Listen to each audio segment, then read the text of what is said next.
মুখ্যমন্ত্ৰী ভাতৃৰ লগত সম্পৰ্ক থকা এগৰাকী অপৰাধী আজি মুকলি আকাশৰ তলত। নমস্কাৰ, আটাইকে স্বাগতম জনাইছো মোৰ নতুন এটা ভিডিঅ'ৰ মাজলৈ। ইতিমধ্যে সংগীতা দত্ত আপোনালোকে সকলোৰে পৰিচিত মানসিক বিকাৰগ্ৰস্ত এগৰাকী চিকিৎসক, আৰু সেই চিকিৎসকগৰাকীয়ে কি অপৰাধত ইমান দিনে এই দীৰ্ঘদিন সময় মেডিকেলত থাকিবলগীয়া হৈছিল আপোনালোকে নিশ্চয় মনত আছে, আৰু কিছু সংখ্যকৰ হয়তো নাই, কিছু সংখ্যকৰ হয়তো আছে। আৰু পাহৰণি গৰ্ভত তেওঁ আৰু তেওঁ স্বামী দুয়োজনেই দেখিছিলে শিশু নিৰ্যাতন কৰি কেনেকৈ জেলত যাবলগীয়া হৈছিল, আৰু দীৰ্ঘদিন ধৰি পেলাই তেওঁলোক জেলত আছিল। আৰু আজি জুবিনৰ যোনদিনাখন জন্মদিন, সেই জন্মদিনৰ দিনাখনেই তেওঁলোকে মুকলি আকাশৰ তললৈ ইতিমধ্যে ওলাই আহিছে। আৰু মই যে ক'লো যে মানে মুখ্যমন্ত্ৰী ভাতৃৰ লগত তেওঁ এটা তেওঁলোকৰ সুন্দৰ সম্পৰ্ক, আৰু কিয় নাজানো মুখ্যমন্ত্ৰীৰ ফেমিলিটো বা শ্যামকানু মহন্তৰ ফেমিলিটো তেওঁলোকে এইবিলাক 2 নম্বৰী মানুহৰ লগতহে ৰিলেশ্যন।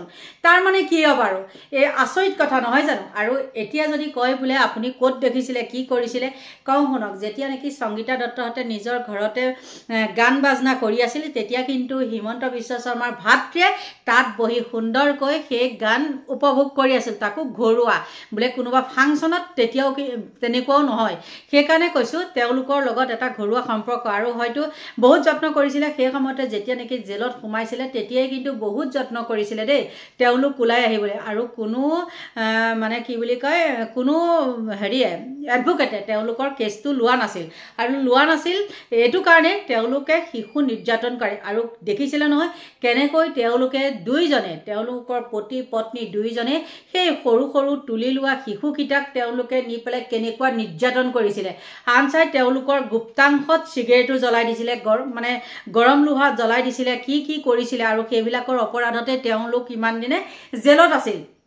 আৰু এজন কোনোবা মানে এনেকুৱা বেপাৰীয়ে নেকি, বেপাৰী নে কিবা এটা নাছিলে, আৰু তেওঁ সেই ল'ৰাজনে গৈ পেলাই সেই শিশুকেইটাক মানে ভিডিঅ' কৰি পেলাই যেতিয়া নেকি ছ'চিয়েল মিডিয়াত দিছিলে, তেতিয়া তেওঁলোকক ওপৰত একশ্যন হৈছিল। তাৰ আগতে কিন্তু কোনো মানুহে সাহস কৰা নাছিলে তেওঁলোকৰ ওপৰত মানে আঙুলি টোৱাবলৈ। কাৰণ কিয়, তেওঁলোক ডাঙৰ ডাঙৰ মানুহৰ লগত হাত আছে। আৰু এজনী আছিলে খানাপাৰাৰ কোনোবা পেগু বুলি, আপোনালোকৰ নিশ্চয় মনত আছে। সেইজনী কি হ'ল নাজানো, আৰু এইবিলাক মানে বহুত কাহিনী।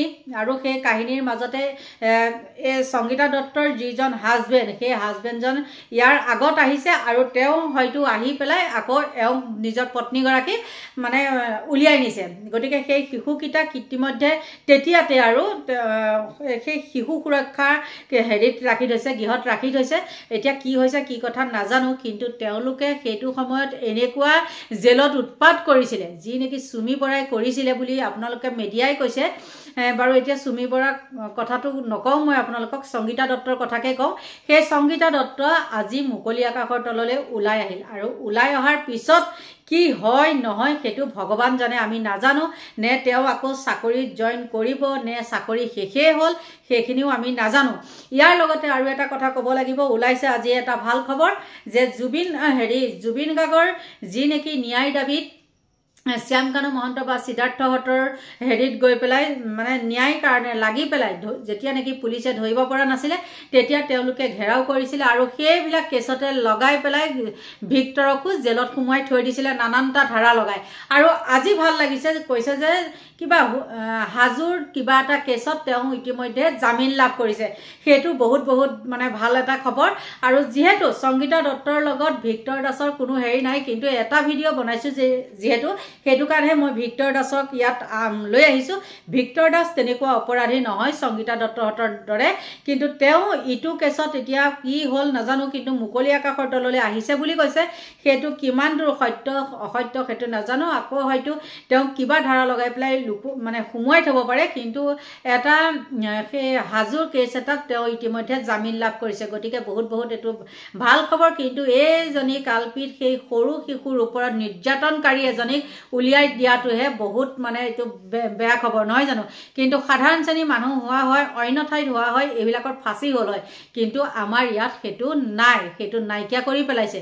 আৰু তাৰ ফলতে কি হৈছে, আমাৰ অসমত হত্যা, হিংসা, ধৰ্ষণকাৰী, ৰেপকাৰী এইবিলাক বহু বলৎকাৰী এইবিলাক বহুত হৈছে আৰু যদি এইবিলাকক উঠি অহাৰ লগে লগে যদি নিষেধ কৰি দিয়া হয় ইমানখিনি হ'বলৈ নাপালেই হয় বন্ধু বান্ধৱীসকল মই বেছিকৈ আৰু কৈ নাথাকোঁ এইখিনি আছিলে আপোনালোকক খবৰটো দিলোঁ হয়তো জুবিন গাৰ্গৰ জন্মদিনত সকলো ব্যস্ত থকাৰ কাৰণে এইবিলাক নিউজ নাপাবও পাৰে আৰু মই দিছোঁ মই পাইছোঁ যেতিয়া আপোনালোককো দিছোঁ এটা কথা কাৰণে দিলোঁ এইগৰাকীৰ লগত আপোনালোকে চাবচোন হয়নে নহয় যিগৰাকী নেকি সংগীতা দত্ত তেওঁলোকৰ লগতো মুখ্যমন্ত্ৰীৰ ভাতৃৰ এটা সুসম্পৰ্ক চাওক তেওঁলোকে সেইবিলাককো যিহেতু তেওঁ এজন পুলিচ বিষয়া আৰু সেই পুলিচ বিষয়াৰ লগত তেওঁলোকৰ সুসম্পৰ্ক সদায় চুৰবিলাকৰ কি হয় জানেনে চুৰ ডকাইতবিলাকৰ পুলিচবিলাকৰ লগত মানে আৰক্ষী প্ৰশাসনৰ লগত তেওঁলোকৰ এটা হাত থাকে গম পাইছে নহয় মই কি কথাটো ক'বলৈ বিচাৰিছোঁ গতিকে বন্ধু বান্ধৱীসকল মোৰ আছিলে এইখিনিয়ে ক'বলগীয়া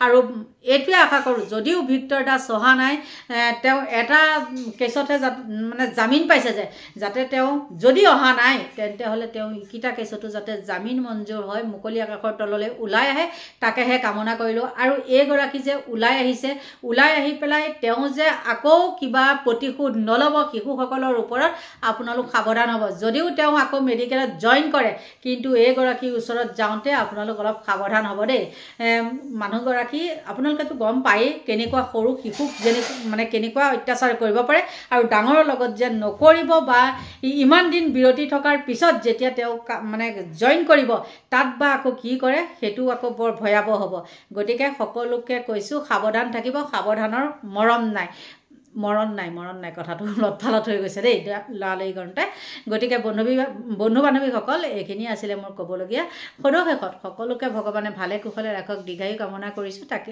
সেইখিনিকে কৈ পেলাই মোৰ ভিডিঅ'টো ইমানতে সামৰণি মাৰিছোঁ বাই বাই